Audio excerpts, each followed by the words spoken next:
Hermanos, muy buenos días. Hoy es Día del Señor. Es septiembre 19 del 2021 y vamos a empezar nuestra reunión dando gracias al Señor por su gracia y su misericordia. Voy a leer un pasaje, aquí está en el libro de Colosenses, Pablo escribiendo a los Colosenses, capítulo 2, versículos 8 en adelante. Dice así. Esta es la Reina Valera. Mirad que nadie os engañe por medio de filosofías huecas, sutilezas, según las tradiciones de los hombres, conforme a los rudimentos del mundo y no según Cristo. Porque en él habita corporalmente toda la plenitud de la deidad. Vosotros estáis completos en él, que es la cabeza de todo principado y potestad.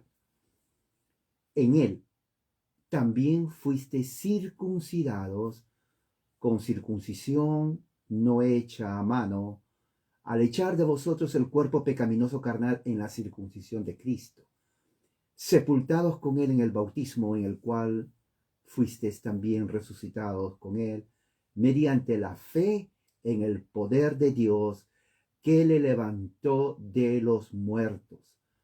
A vosotros, estando muertos en pecados y en la incircuncisión de vuestra carne, os dio vida juntamente con él, perdonándoos todos los pecados, anulando el acta de los decretos que había contra nosotros, que nos era contraria, quitándola de en medio y clavándola en la cruz.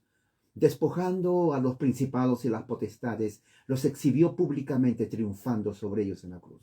Por tanto, nadie os juzgue en comida o en bebida, en cuanto a días de fiesta, luna nueva o días de reposo, todo lo cual es sombra de lo que ha de venir. Pero el cuerpo es de Cristo. Nadie os prive de vuestro premio, afectando humildad y culto a los ángeles, entremetiéndose en lo que no ha visto, vanamente hinchado por su propia mente carnal, y no haciéndose de la cabeza, en virtud de quien todo el cuerpo, nutriéndose y uniéndose por las coyunturas y ligamentos, crece con el crecimiento que da Dios. Pues si habéis muerto con Cristo en cuanto a los rudimentos del mundo, ¿por qué, como si vivieses en el mundo, os sometéis a preceptos tales como no manejes, ni gustes, ni aun toques en conformidad a mandamientos y doctrinas de hombres? Cosas que todas se destruyen en el uso.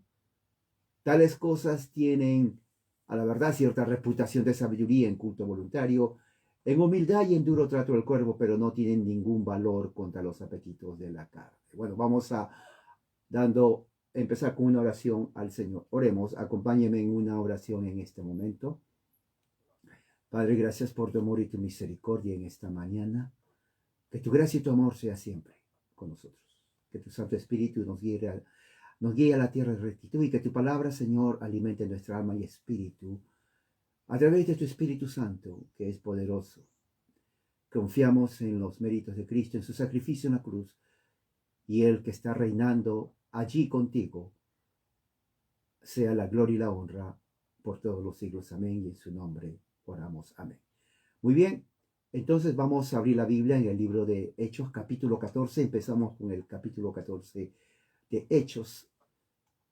Hechos, el capítulo 14, entonces vamos a empezar.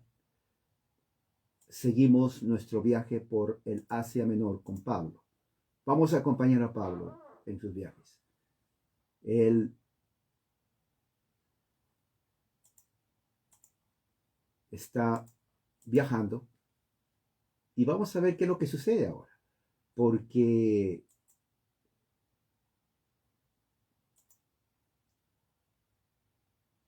está pasando muchas experiencias y vamos a ver no solamente qué es lo que sucede, sino qué enseñanza tiene para nosotros hoy en día, en el 2021.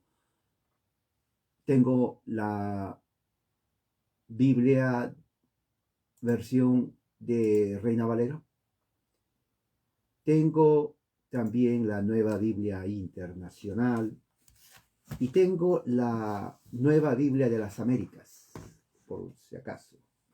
Si alguien tiene esa Biblia o esas versiones, vamos a leer. Vamos a ver qué es lo que nos dice Lucas. Vamos a ver, capítulo 14 de Hechos. Aquí está, muy bien, ya lo encontré. Tengo entonces los tres temas, las tres versiones. Vamos a leer del versículo 1 hasta el 7. Hechos 14, 1 al 7. Tengan listo también su marcador. Estudio de la Biblia y al Señor.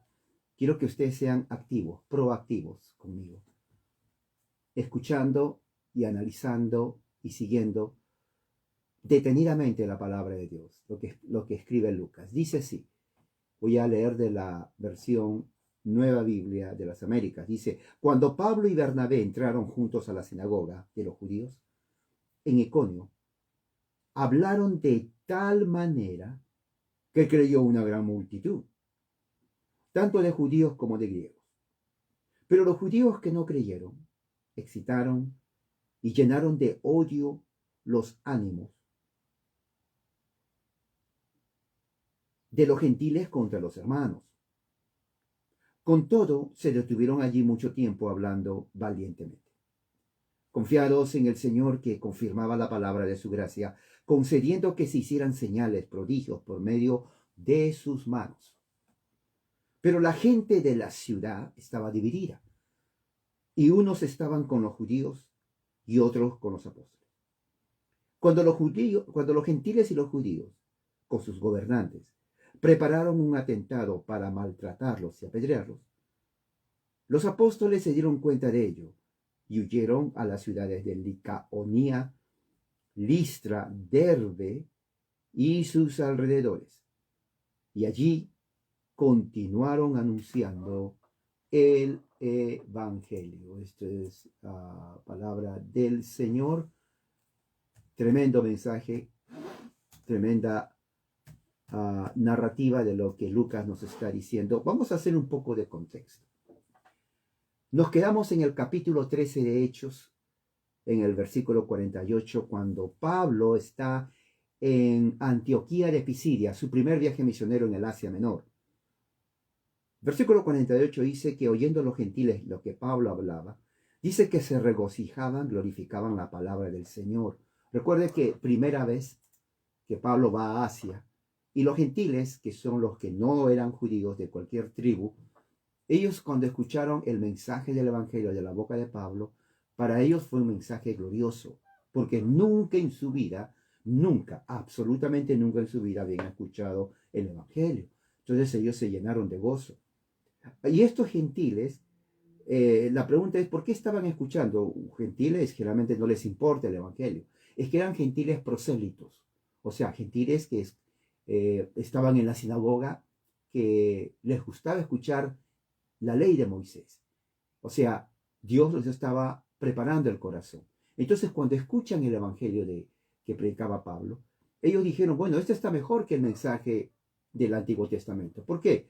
Por dos razones. Uno, porque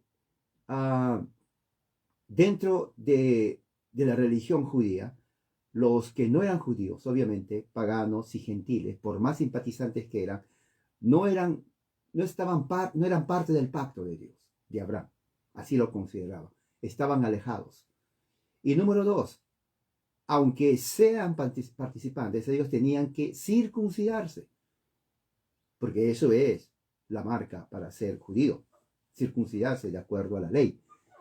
Pero cuando Pablo viene a predicar el Evangelio, Pablo no menciona la circuncisión, ni tampoco les dice que ellos están alejados del reino de Dios. Al contrario, Pablo le está diciendo que en Jesucristo, tanto judíos como gentiles, ¿no?, tienen acceso a la vida eterna y que el único requerimiento es que se arrepientan de sus pecados. Entonces no menciona nada de circuncisión. Entonces los gentiles dicen, bueno, este mensaje está bien para nosotros, no tenemos que circuncidarnos como dicen en la sinagoga, ¿no? Y al mismo tiempo no nos hacen sentir personas fuera del pacto. ¿no? En el Evangelio estamos todos mientras creamos en Cristo y Él es nuestra circuncisión. Entonces, ¿qué es lo que sucede? Ellos le dicen, bueno, creyeron muchos, como dice el versículo 48, los que estaban ordenados a la vida eterna. Nada más, nadie más o menos, solamente los ordenados a la vida eterna creen en el Evangelio. Eso es así. Cuando usted se pregunta por qué tal gente no entiende el Evangelio, porque no está ordenado a la vida eterna. Como sabemos, cuando ellos escuchan el Evangelio, aquellos que Dios predestinó para la vida eterna son los que van a responder al Evangelio. Y dice versículo 49, la palabra del Señor se difundía por toda la región del Asia. Esa región del Asia es lo que se llama la parte de Frigia y Galacia, ¿no? Y Pisidia, ¿no? Son regiones que están ahí en el Asia Menor. Pero los judíos que instigaron a ciertas mujeres piadosas distinguidas de la alta sociedad, ¿no? Mujeres que eran muy de alto nivel económico y influencia en la sociedad del Asia Menor, ¿no? Y a hombres prominentes de la ciudad, eran personas que diríamos que eran gobernantes oficiales, personas respetadas, ¿no? En la sociedad, para que ellos entonces comiencen a provocar una persecución contra Pablo y Bernabé. Ahora, bien interesante esto, porque esto es lo que se cumple, ¿no? Cuando vemos, por ejemplo, en Mateo capítulo 24, ¿se acuerdan? Jesús dice entonces va a haber una gran tribulación, como no ha acontecido desde el principio del mundo hasta ahora, ¿no? ¿Qué es lo que está sucediendo aquí? Claro, Jesús está hablando acerca de la tribulación que va a venir antes de la destrucción de Jerusalén en el año 70. Pero aquí estamos viendo también, ¿no? Cuando vemos en el capítulo 24 de Mateo, dice versículo 9, les entregarán a la tribulación, los matarán y serán odiados de todas las naciones por causa de mi nombre. Ahora, ¿cuáles son las naciones? Recuerde que el imperio de ese tiempo era el imperio romano, un imperio poderosísimo en toda la historia de la humanidad, ¿no? Estaba justamente en su cenit, en su cima, ¿no? El imperio romano. Entonces, todas las naciones que estaban bajo el imperio romano era todo el mundo de ese entonces. Entonces, cuando Jesús dice serán odiados por todas las naciones, está hablando justamente del tiempo de los apóstoles. Aquí dice que en Asia Menor, que ha sido conquistada por los romanos, ¿no? Por los emperadores, la gente de la ciudad, el gobierno de la ciudad, gente muy influenciante, ¿no? Gente muy distinguida y piadosa, comienzan a provocar un plan, ¿no? Una agenda en contra de los cristianos, del mensaje, y los persiguen, crean mentiras, falsos testimonios, ¿no? Injurias, y los expulsan de su región, ¿no? Ellos sacuden el polvo de sus pies como diciendo, bueno, rechazan el Evangelio, juicio de Dios para ustedes, y se fueron a otra región, que está a la parte este de la parte de Antioquía. Esa parte se llama Iconio, ¿no? Era una ciudad muy próspera, muy próspera. Había sinagogas también ahí, de judíos y también de prosélitos. Se van a Iconio. Y cuando los discípulos llegan ahí, dice que estaban continuamente llenos de gozo del Espíritu Santo. Eso es increíble. Eso es increíble. Estaban llenos de gozo del Espíritu Santo aún en medio de la persecución. Recuerde un elemento muy importante. La persecución es en base al testimonio que ellos estaban dando de Jesucristo. Ok, en el primer siglo, los que se opusieron al Evangelio fueron los judíos. Ok, y los judíos fueron los que instigaron a las autoridades civiles, locales, de los romanos, para que justamente se opongan al Evangelio y persigan a los cristianos que estaban predicando y también los destruyan, los maten. ¿Ok? Cuando eso sucede, que empieza más o menos, esto fue más o menos en el año 50, más o menos,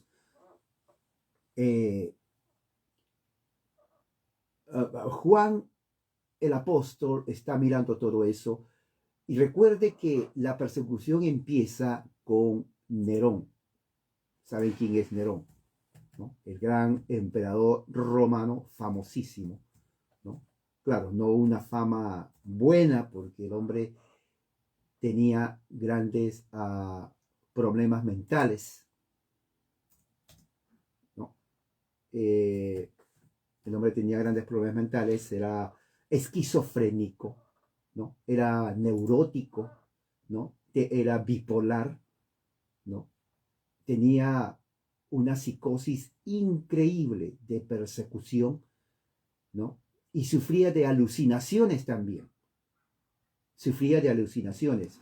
Cuando Pablo está viajando, el emperador de ese tiempo era Claudio. Recuerde, ¿ok? Lucas escribe esta carta más o menos en el año 60 y tanto. O sea, de lo que está ocurriendo aquí, la narrativa histórica es más o menos entre el 40 y 50, durante el reinado de Claudio, ¿no? Durante el reinado de Claudio, emperador romano también. Y él comienza a viajar. Ya aparece entonces en todas las ciudades estaban las estatuas de los emperadores como el culto divino. Eso empezó con Julio César.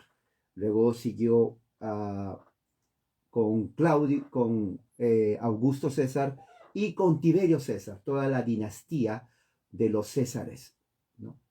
Entonces, durante Claudio, su periodo es donde Pablo empieza su primer viaje. Lucas escribe esta carta unos 30 años después. Ahora, Lucas no fue discípulo del Señor, él era griego. Entonces, él tuvo que recolectar su escritura, su historia, preguntando a los de ese tiempo. Recuerden, ya pasaron 30 años de lo que estaba pasando. Ahora, mucha gente en 30 años no se olvida. Oiga, son 30 años. Y lo que se acuerda tal vez eran detalles esporádicos. Entonces él tenía que preguntar a muchas personas, oiga, ¿qué pasó cuando Pablo viajó? Oiga, ¿y qué pasó esto? ¿Y qué pasó? ¿Y qué pasó? O sea, él estaba preguntando, ¿no?, lo que sucedió en ese entonces, ¿no? Muy bien. Entonces, Juan también estaba ahí, el apóstol. Pero ¿qué es lo que pasaba? Juan ya estaba notando que ya empezaba la persecución de los judíos contra los cristianos, los creyentes. Ahora, interesante porque los primeros discípulos también eran judíos. Y los primeros conversos también eran judíos. O sea, prácticamente muchos judíos creían en el Señor. Pero eran los oficiales de la sinagoga, los publicanos, los doctores de la ley, los que estaban en contra de la nueva secta, llamaban ellos así, llamada cristianismo. Recuerde que se llaman cristianos porque los paganos, los gentiles de Antioquía, de Siria, los llamaron cristianos. Cuando leemos en toda la escritura vamos a ver que Pablo no los llama cristianos, solamente en dos instancias. Lucas cuando narra diciendo, y los llamaron cristianos en Antioquía, y Pedro cuando menciona sufrir como cristianos, pero en relación al sufrimiento. ¿Por qué dice eso? Por lo que está pasando aquí. Por lo que está pasando, la persecución a los cristianos de los judíos. Ahora, la pregunta es, bueno, pero ¿por qué persiguen a los cristianos los judíos? No me hablan de los romanos. Claro, los romanos no perseguían en ese entonces a los cristianos. Eso vino después con la bestia, que es Nerón. Ahora, lo que sucede está en que había un problema político de poder. Ustedes saben, cuando la política está en manos de hombres corruptos, la política es de maldición. Bueno, la política estaba en manos de los fariseos. Eran hombres corruptos, hombres que no les importaba en realidad ni la ley de Dios, pero ellos querían solamente mantener el poder sobre la gente, sobre Israel, sobre los judíos, sobre los israelitas. Bueno, pero había un problema, el Evangelio viene. Bueno, el Evangelio es un mensaje justamente de liberación espiritual, pero también moral, ¿no? Número uno, no hay necesidad de circuncidarse para estar bien con Dios. Para entrar en el pacto de Dios no hay necesidad de circuncidarse, dice Pablo. Es la fe en Cristo, no hay necesidad de cumplir la ley para justificarse ante Dios. Cristo es nuestra justificación. Y cuando nos arrepentimos y creemos en Él, somos justificados. Tampoco hay necesidad de traer un cordero gordo al templo de Jerusalén para que lo sacrifiquen, para limpieza de nuestros pecados. Porque Cristo es el cordero de Dios que quita el pecado del mundo. Entonces el mensaje de Pablo es revolucionario. Entonces los judíos dicen, este hombre realmente está trastornando todo. ¿Sí? No lo queremos aquí. Está trastornando. Este mensaje del evangelio, cristianismo, de Cristo, un hombre que murió. No, tenemos que eliminarlo. Eliminarlo. No solamente él, sino también a sus seguidores. ¿De dónde viene esto? Viene de los judíos. Esta es la razón por la cual cuando Juan es llevado a la isla de Patmos bajo el reinado de Nerón, ¿no? La bestia, a quien le llama la bestia, Juan escribe su carta a las 7 iglesias que están justamente en el Asia. Miren, justamente en el Asia, Juan escribe su carta y escribe en un lenguaje altamente simbólico, ¿no? En un lenguaje altamente simbólico en donde solamente ellos podían entenderlo. Por eso que Apocalipsis mucha gente no entiende. 17, por ejemplo, el capítulo 17, Juan sabiendo de la persecución de los judíos, ¿no? Que instigaban a las autoridades romanas, dice así, uno de los 7 ángeles dice que tenía 7 copas de vino, habló conmigo, dijo, te voy a mostrar el juicio de la gran ramera. La pregunta es, ¿quién es la gran ramera? Bueno, mira lo que dice, que está sentada sobre muchas aguas. Con ella los reyes de la tierra cometieron actos inmorales, moradores de la tierra fueron embriagados con el vino de su inmoralidad. Ahora, no está hablando de una mujer literal, no está hablando de una mujer literal. Entonces me llevó en el espíritu a un desierto, vio a una mujer sentada sobre una bestia escarlata. Ahora, recuerda, hermanos, es un libro altamente simbólico.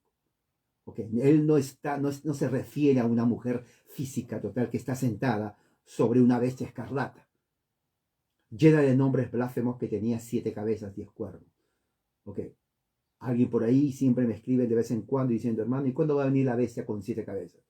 Tengo que explicarle, tener tiempo de explicarle que no se refiere a la bestia de 7 cabezas. Apocalipsis es un libro muy simbólico.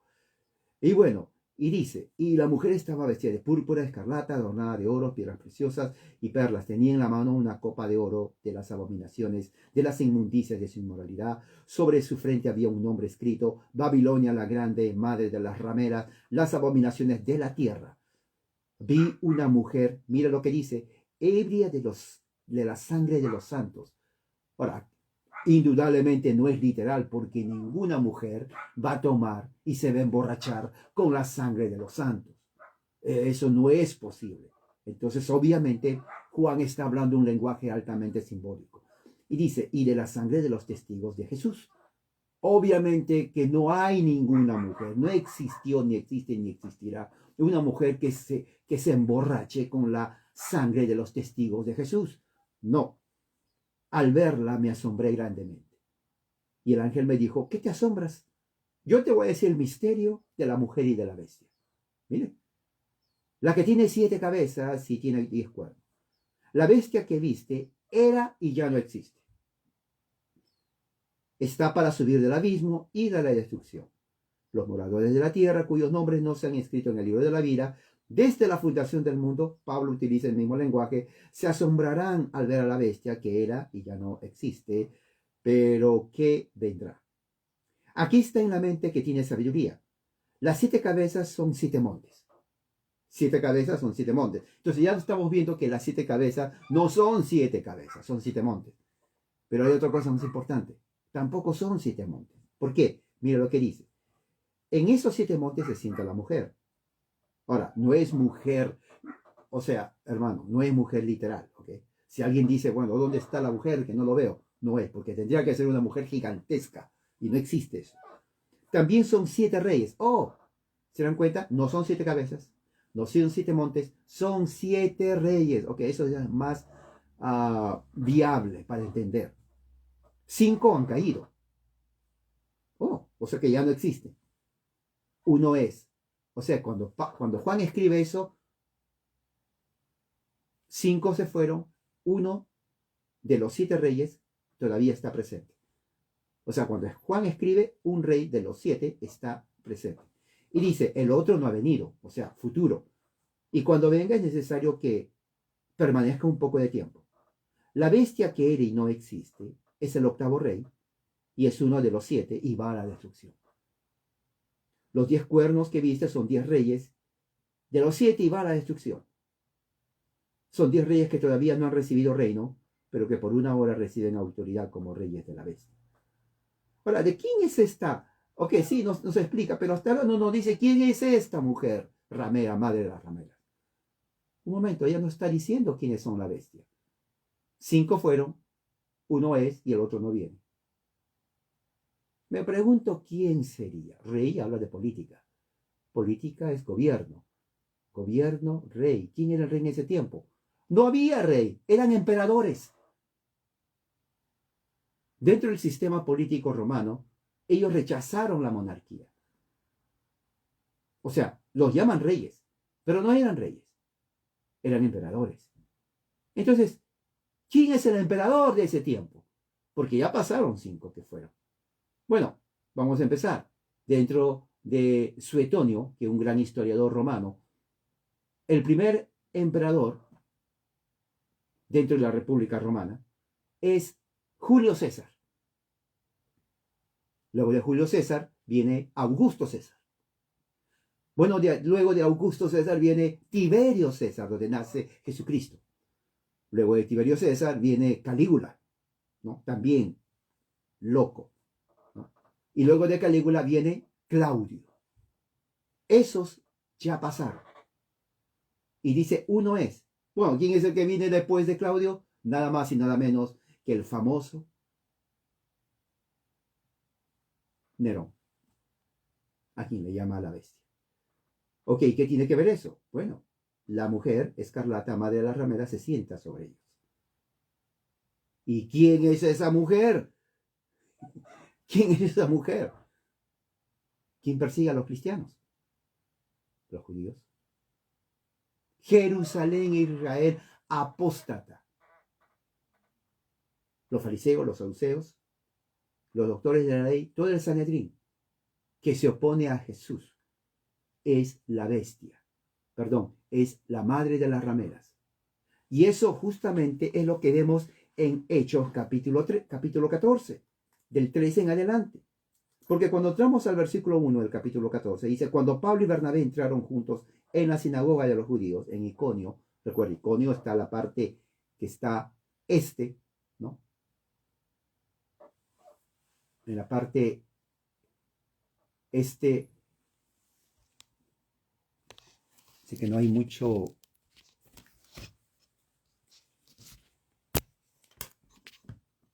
¿Aló? Vamos a ver.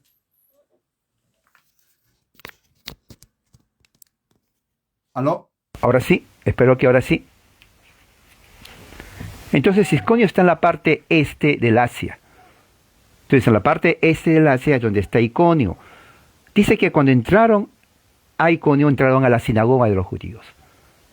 Entonces, en ese momento, claro, ¿por qué a la sinagoga? Porque en la sinagoga es donde está la reunión de los judíos. Se reunían cada sábado para hablar del Evangelio. Para hablar del Evangelio. Muy bien.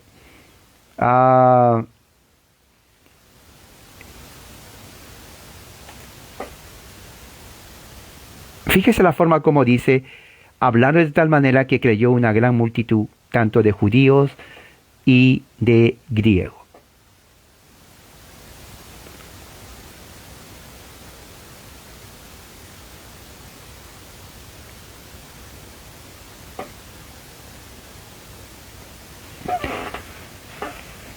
Había mucha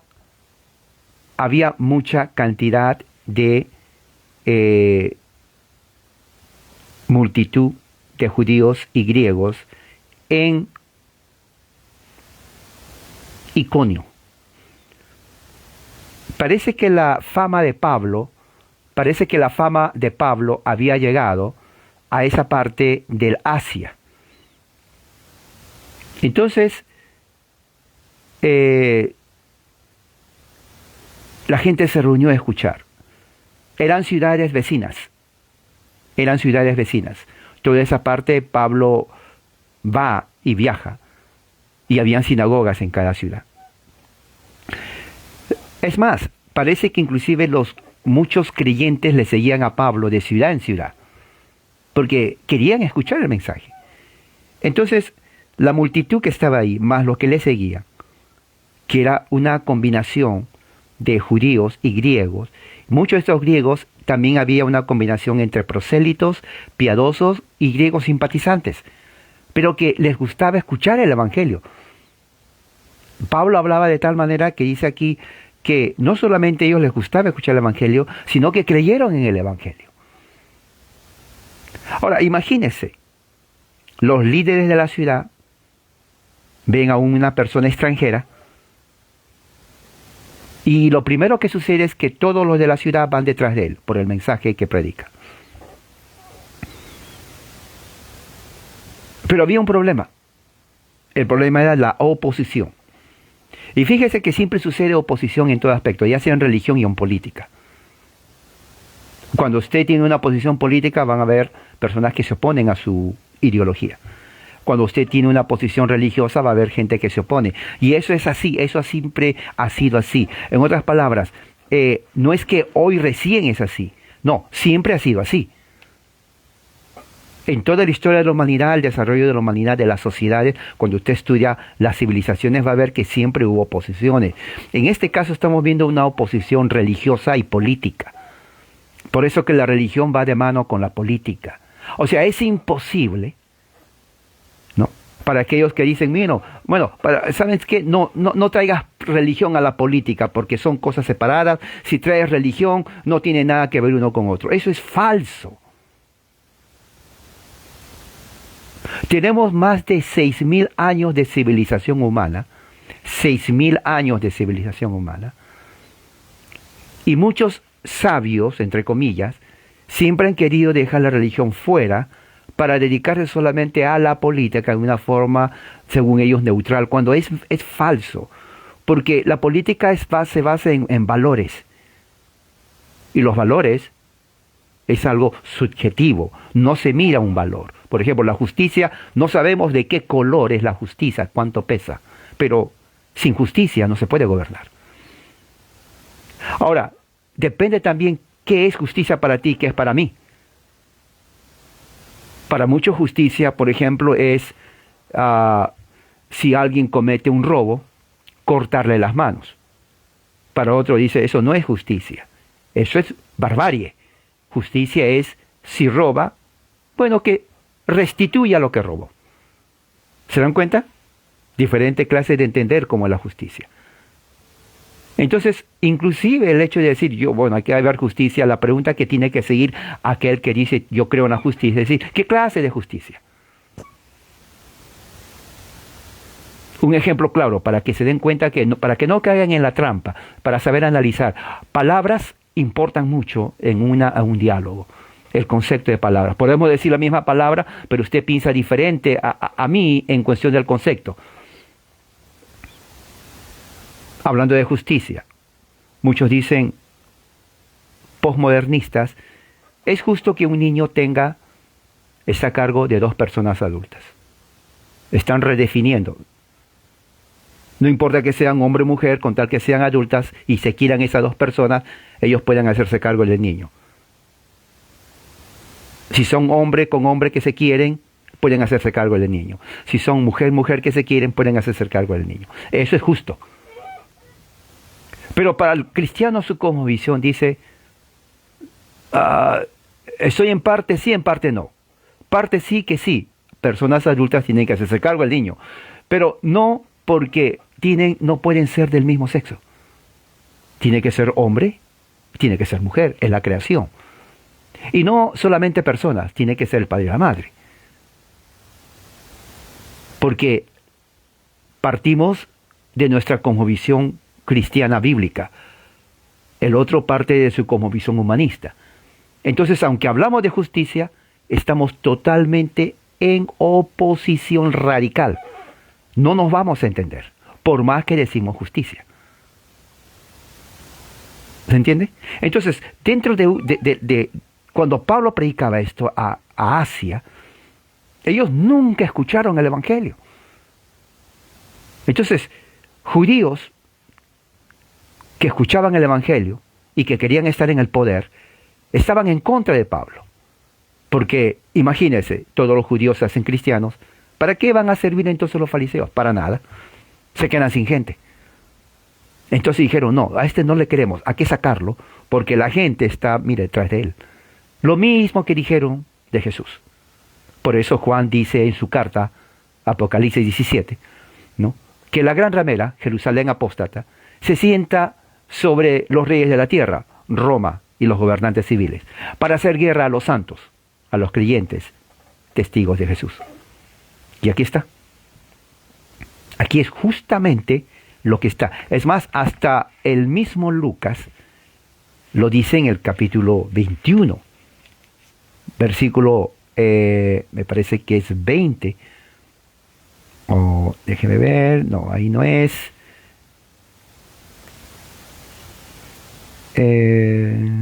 Olvídense. Aquí está. Lucas 21, 12 dice, pero antes de estas cosas, a ustedes les echarán mano, los perseguirán. A ustedes está hablando a los discípulos, no a nosotros, a los discípulos. Entregándoles a las sinagogas, no a nosotros, a los discípulos. A cárceles, no a nosotros, a los discípulos. Llevándolos ante reyes y gobernadores por causa de mi nombre, no a nosotros, a los discípulos. Lean todo el libro de los Hechos, ahí dice eso. Serán entregados aún por sus propios padres, sus hermanos, sus parientes y amigos. Matarán a algunos de ustedes. Ustedes está refiriéndose a los a los discípulos.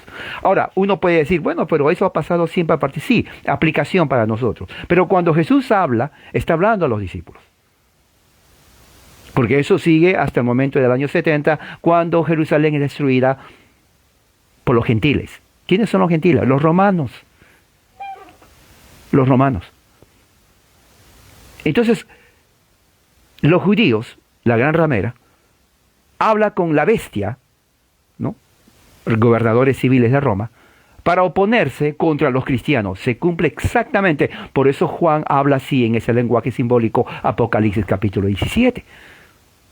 Porque la bestia era el imperio romano. O sea, dentro del concepto de qué es la bestia, dos cosas importantes: del aspecto general, corporal, que es el imperio romano, el sistema, pero también en el aspecto particular, que viene a ser su representante, que es el emperador. Eso es el lenguaje que está usando Juan en su libro de Revelaciones, en sus 7 cartas a las 7 iglesias de Asia, donde Pablo justamente está predicando. Porque por eso, en todas las iglesias que va Pablo, todos ellos se van diseminando el Evangelio. Para el tiempo que Juan escribe su carta, ya ellos habían escuchado el Evangelio. Ya habían iglesias en cada una de esas pequeñas ciudades que estaban en el Asia. La gran multitud creyó, una gran multitud. Gran multitud en griego es polipletos. Pletos es la palabra griega sustantivo, ¿no? Que significa multitud, gran número, una asamblea grande. Poli es grande, por eso ahí viene la palabra, ¿no? Politécnico, o sea, técnica de gran cantidad de técnicas que se estudian en la universidad, ¿no? Políglota, o sea, una persona que habla diferentes cantidades de lenguaje, ¿no? Y cosas así. Entonces la palabra poli es griego, que significa cantidad, mucho. Política. ¿Se dan cuenta? Muy bien.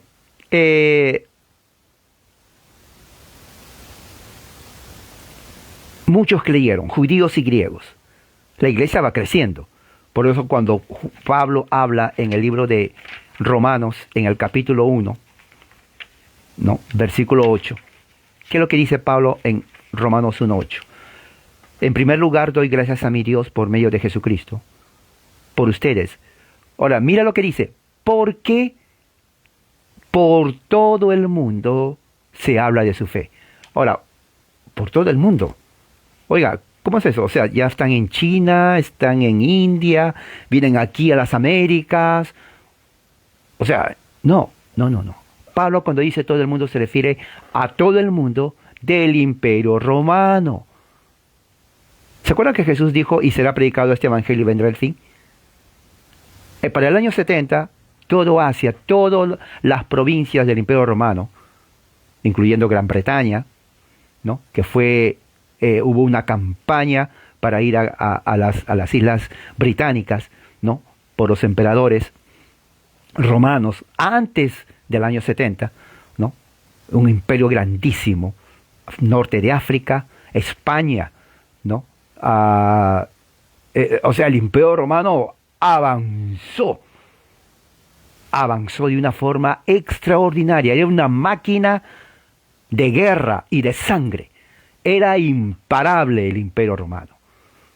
Todo el mundo temía, nomás con el escuchar el sonido de sus miles de caballos, la tierra temblaba y la gente huía porque sabían que no venían a comer, venían a matar.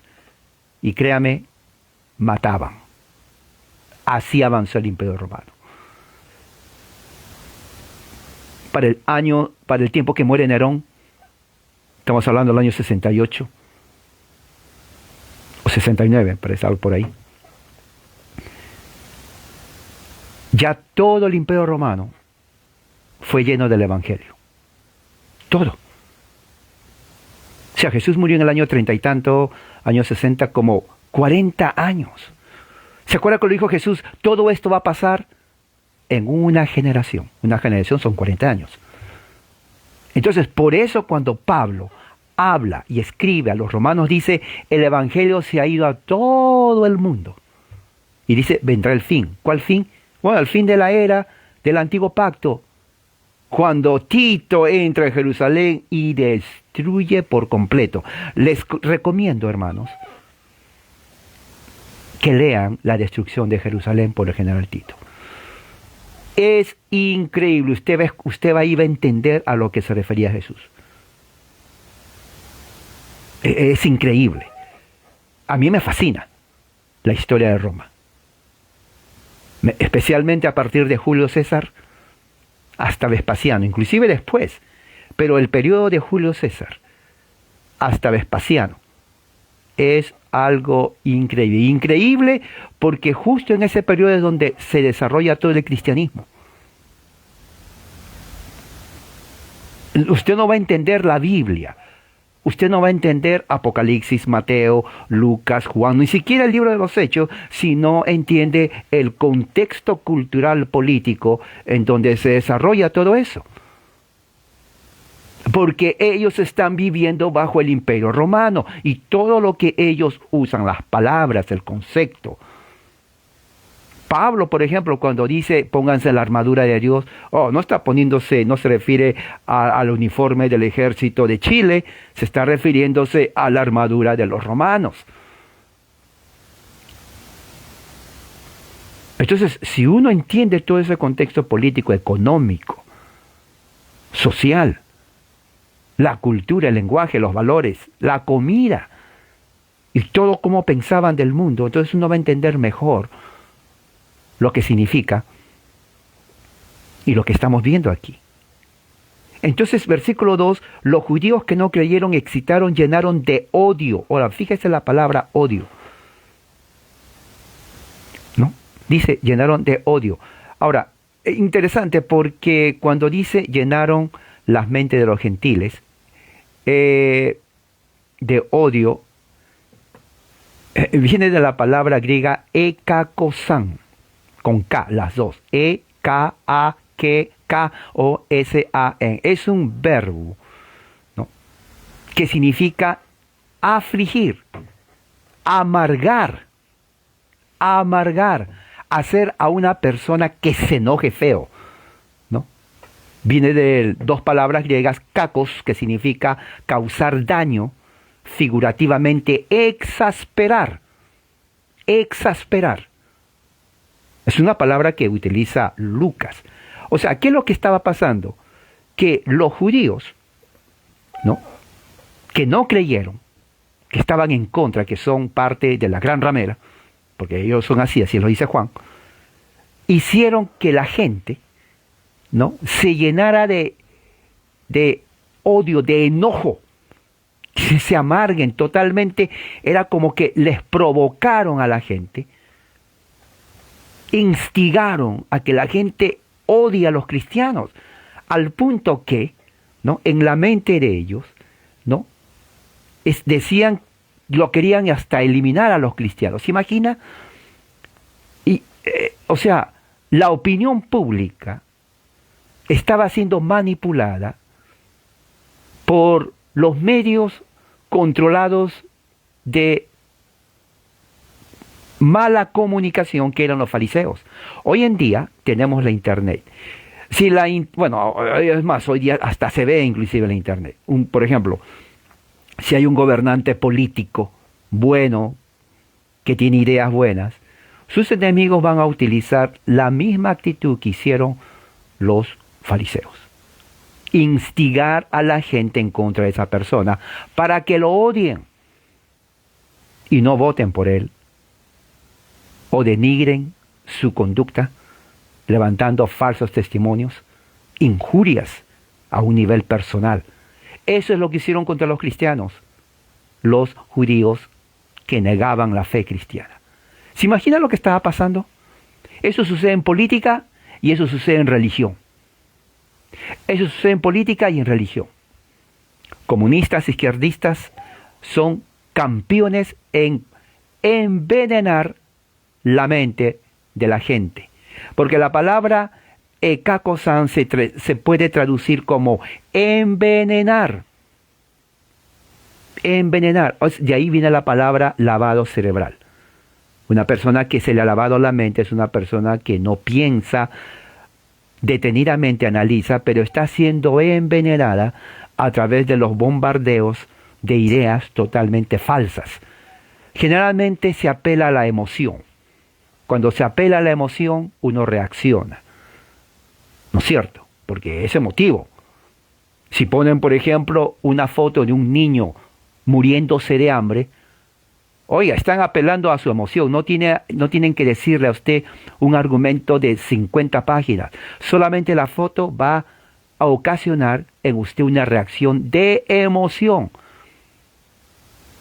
Pena por el niño y odio por quienes aquellos le han puesto al niño así. Y eso es así. O como nos ponen, por ejemplo, a un perrito abusado. Uno no tiene que leer, a ver, ¿por qué lo abusan? No, el hecho de verlo, uno se enoja, quiere salvar al perro y también enojo contra la persona que está causando daño. O sea, eso es apelar. Y generalmente lo que están haciendo aquí es apelar a las emociones. Ahora, ¿qué les dirían tanto que esta gente, la multitud, se enojó? Lo odiaron. Su mente ya estuvo envenenada contra los cristianos. Fíjese, es increíble cómo... Y no había tecnología, ¿eh? No había en ese tiempo teléfono celular para mandarse texto, para decir, mira, no. Era tanto la capacidad, la influencia de esta gente en contra de los cristianos, que realmente hicieron que la gente odie a los cristianos, a los creyentes. Y dice así, con todo se detuvieron allí mucho tiempo. Ahora, a pesar de la oposición, ellos se quedaron, ¿no? Continuaron. La palabra en griego es, ellos continuaron en ese lugar.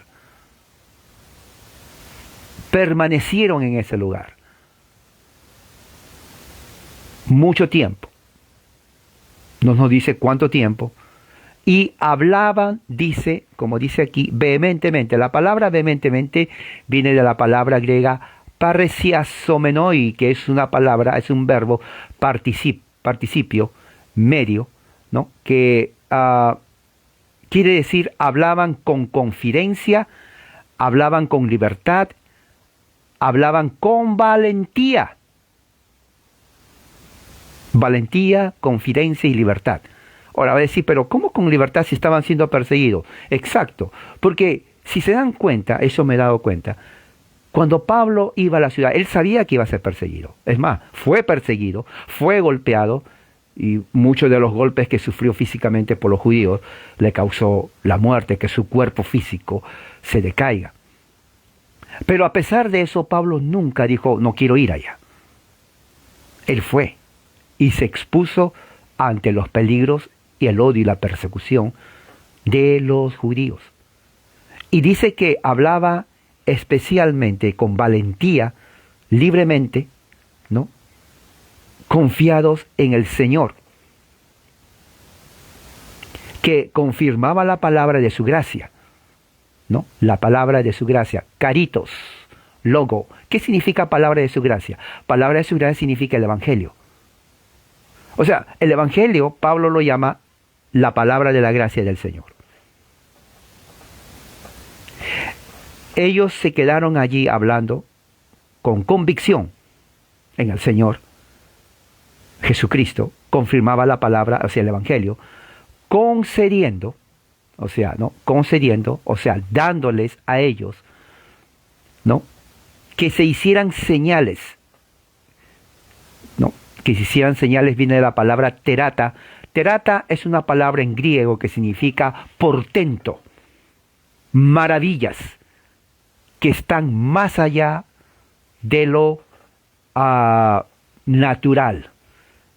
Es algo supernatural que Dios le concedió, le dio a Pablo mientras él predicaba el Evangelio de la gracia.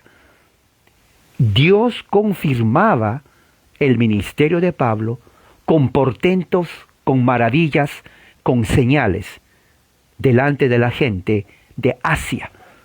Eso vino del Señor. Ahora, si nos damos cuenta, Pablo no lo pidió. Dios le dio, le acompañó.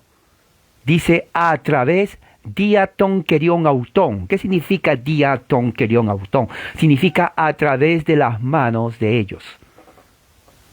Ahora, cuando dice a través de las manos de ellos, implica que esas maravillas esos portentos implicaba sanidades. El Espíritu Santo confirmaba el ministerio de Pablo en esos lugares con señales y prodigios, ¿no? Con terata, que significa, es un sustantivo que significa maravillas sobrenaturales, portentos, que ningún hombre podía hacerlo, excepto que venga de Dios a través de las manos de ellos. O sea que el mensaje del Evangelio seguía extendiéndose por toda esta parte de Iconio, de Asia. Pero la gente de la ciudad estaba dividida, dice. Esto es algo importante. En toda sociedad, ya sea política, religiosa, hay división. Hay unos que están a favor, obviamente, y unos que están en contra. Se dan cuenta que como Lucas está dándonos el aspecto social, porque Lucas está respondiendo a preguntas que le hacían. Una de las preguntas le hacían, bueno, Lucas, ¿cómo la gente respondía al Evangelio? Eso nos ayuda a nosotros a saber cómo el Evangelio fue en el primer siglo. Bueno, Lucas nos está diciendo aquí que la gente estaba dividida cuando el Evangelio entraba a Asia, ¿no? Unos estaban con los judíos, que estaban en contra de los apóstoles, y otros estaban con los apóstoles, que estaban predicando el Evangelio. Los que estaban con los judíos generalmente rechazaban el mensaje del Evangelio, obviamente, porque querían mantener el estatus, ya sea político o ya sea religioso. Por eso Apocalipsis 17 es importante para entender el lenguaje que Juan usa acerca de la gran ramera, los judíos, apóstatas, sobre la bestia con 7 cabezas, 10 cuernos, que viene a ser las autoridades romanas. Eso es así. Eso es lo que está hablando Juan. Entonces, ¿qué es lo que está diciendo aquí? Dice, y los otros con los apóstoles. ¿Quiénes eran los otros? Judíos y gentiles que creían en el Evangelio. O sea, habían dos bandos. Como en todo lugar, mire, y eso sucede en toda sociedad. Hoy en día el bando, que es en todas partes ahora, es en el aspecto ideológico, ¿no? El posmodernismo con su agenda del LGTB, ¿no? El marxismo cultural, ¿no? El estatismo generalizado, inmigración abierta para control, epidemia controlada para control de las personas, ¿no? Eso es por un lado. Y por otro lado, aquellos que amamos la libertad política, ¿no? Aquellos que tenemos los valores bíblicos que hacen que una nación sea grande, ¿no? Y que es la base de la libertad política de una nación. No se puede pretender ser libres sin una base moral bíblica. Es imposible. Eso es imposible. Dejar afuera de la ecuación del discurso actual la fe, la religión, es simplemente poner agua en un vaso que no tiene la base. El agua va a entrar, pero va a salir. O sea, de nada sirve.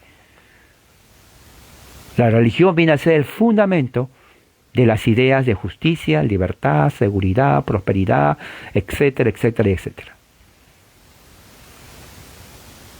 Y bueno, aquí justamente está hablando de la división política y social por causa del Evangelio. 5. Cuando los gentiles y los judíos, con sus gobernantes, se dan cuenta, gentiles y judíos, la bestia, Roma, y la gran ramera, Israel, apóstata. Cuando la bestia y la gran ramera, con las otras bestias gobernantes, prepararon un atentado, o sea, cuando la mujer, madre de la ramera, se sienta sobre la bestia para maltratar y apedrear a los cristianos, ¿se dan cuenta cómo lo que dice Juan en Apocalipsis 17 tiene sentido ahora? Porque Juan escribe en un lenguaje altamente simbólico de su tiempo. ¿Ok? Nunca se olviden. Los apóstoles se dieron cuenta de ello y huyeron a las ciudades de Licaonia. Licaonia es una ciudad que está justamente en la parte del sur de Listra, ¿no? ¿Dónde está? ¿Dónde está mi...? Aquí está. Vamos a ver el mapa. Aquí está mi mapa. Se los voy a decir dónde están estas ciudades. A ver, aquí está. ¿A dónde van? Van a la parte de Licaonia. Ellos están en Iconio. No. Licaonia es una región que está al norte. Es una región. Digamos como una provincia. ¿No? Está al norte. Luego de allí, dice aquí, van a Listra. O sea, de allí, que están en Licaonia, es la región, van al sur, que es Listra. Luego de Listra va a Derbe. Derbe está a la parte este-norte de Listra, que está a la parte sureste de Iconio. O sea, está en el medio de Iconio y Listra, pero a la parte este. Y a sus alrededores. ¿Quiénes están a sus alrededores? Bueno, veamos. Está Cilicia, está Panfilia, está Tarso, está Pisidia, está Perga, Colosas, Laodicea, Hierápolis, Filadelfia, Sardis, Esmirna, Tiatira, Pérgamo, Efesios, Trigilium, Miletos, Mayra, Patara, Capadocia, Galacia, Bitinia y el Ponto. Todas esas regiones que pertenecían al mundo del Imperio Romano, Pablo viaja. Es una forma increíble. Ahí se cumple cuando escribe su carta a los romanos que el Evangelio fue a todo el mundo del Imperio Romano. Y como fue a todo el mundo, es cuestión de tiempo que venga el fin de la era con la destrucción del Imperio Romano. Y eso es lo que se refiere a Jesús. Eso es increíble cómo nos está... Y Lucas nos está dando un buen dato geográfico y geopolítico. Entonces Pablo huye, pero no huye de miedo, sino más bien dice, bueno, ¿para qué estar perdiendo el tiempo aquí? Vamos a las otras ciudades del Asia a seguir predicando el Evangelio. Entonces la próxima ciudad que ellos van es Listra, porque eso en el versículo 8 es lo que nos va a enseñar y nos va a decir Lucas qué es lo que pasa. ¿Cuáles son las aplicaciones que podemos sacar de acá? Número 1, tener la convicción, como vemos aquí con Pablo, la convicción, la valentía de proclamar el Evangelio, de compartir el Evangelio con otros. Otra aplicación que podemos tener aquí es saber, tener la convicción que el Evangelio es la palabra de la gracia de Dios. Es la palabra de la gracia de Dios. Que el Evangelio causa efectos en la sociedad donde entra es evidente. Miren, en este caso hace que la sociedad divida, pero no se divide porque les gusta la división, sino porque hay gente que está en contra y hay gente que está en favor. Eso sucede en religión y en política. Pero fíjese cómo la relación de religión-política está enmarcada. No, por un lado, Israel apóstata, la gran ramera, simbolizada, ¿no?, en los judíos oficiales, y por otro lado la bestia en las autoridades romanas. Los dos se unen para perseguir a la iglesia. Religión y política. Uno diría, pero ¿qué tiene que ver? Mucho tiene que ver. No se puede dividir la religión. Es más, el hecho mismo de dividir religión y política ya es religión. Sí, porque se está dejando de lado una posición religiosa moral para aceptar o adoptar una posición religiosa moral que no quiere que se acepte esa posición religiosa moral. O sea, es un cambio de religión. O sea, es imposible escaparnos de la religión. Eso es en otras palabras. Y bueno, espero que esto nos haya ayudado. La próxima semana vamos a seguir viajando. En este caso vamos a ir a Listra. Muy bien, entonces vamos a terminar con una oración. Padre Celestial, gracias por tu amor, tu misericordia. Que tu mensaje ha llegado a nuestra mente y corazón. Que la gracia tuya sea siempre con nosotros. Y ayúdanos, Señor, a entender lo que Pablo hizo. Y como tú has estado confirmando tu palabra a través de él. Y qué podemos entender para nosotros. En el nombre de Jesús, amén. Hermanos, que la gracia de Dios sea con todos ustedes. Amén.